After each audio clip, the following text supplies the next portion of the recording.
이재명 정부와 더불어민주당의 행태가 참으로 더럽고 치사합니다. 여당은 검찰 특활비를 당초 72억 원에서 31억 원으로 줄이겠다고 합니다. 이재명 정부가 대장동 일당의 항소 포기를 지시하는 만행을 저질러 놓고 항소 포기에 항의한 검사장이 있는 검찰청만 콕 집어서 특활비를 한 푼도 안 주겠다는 것입니다. 고작 생각한 것이 돈으로 검찰을 길들이겠다는 것입니까? 7,800억 원도 아니고 72억 원을 주느니 못 주느니 하면서 검찰을 길들이려는 것, 검찰을 대장동 일당보다도 우습게 생각하는 건 아닙니까? 항소 포기에 반발한 검사장 전원의 검사장 보직을 박탈하고 평검사로 만들겠다고도 합니다. 애당초 항소 포기의 경위와 법리적 이유를 설명해달라는 것이 무엇이 문제입니까? 이재명 대통령이 대장동 일당과 한편이라서 대장동 일당들 재벌 만들어주려고 항소 포기했다고는 차마 말을 못하겠죠.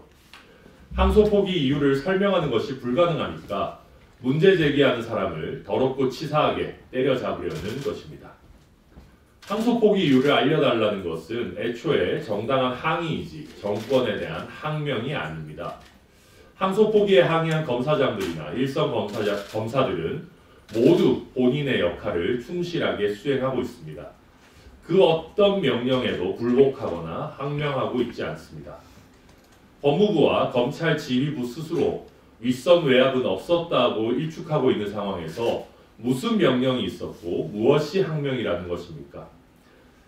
검찰 내부 게시판에 글 쓰지 말라는 명령 내린 적 있습니까?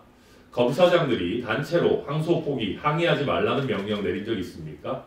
그런 명령 내린 적도 없고 내렸더라도 정당한 직무상 명령도 아닙니다. 항소 포기에 항의한 검사장들에게 상을 줘도 모자랍니다. 아무리 대통령이 범죄자 전성시대 열어주자고 해도 대한민국 검사라면 대통령에게 끌려가서는 안 됩니다. 결국 여당은 징계와 파면 카드까지 꺼냈습니다.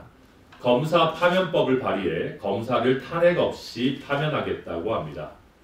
이재명 정부가 나쁜 짓 하면서 나쁜 짓 하지 말라는 사람들을 파면하겠다는 것입니다.